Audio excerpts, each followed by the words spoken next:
That's the direction to Beersheba from here in Ayin. And if you scan with me, you see the sunset, Shira. To our left is Aza. Straight out towards the sun is Ashkelon. Further north is Ashdod. Further on is Tel Aviv. On the farthest edge of the horizon, you can see, if we keep turning, we're going to come up, swing all the way around to Jerusalem, in the far off distance. I'm sure this little camera can't catch it, but is the grave of Shmuel, a Navi. And you know, this whole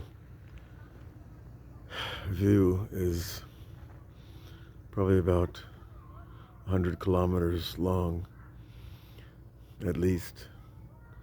And you see Eretz Yisrael and its beauty before you. We ask, why would I want to live anywhere else but the land of God?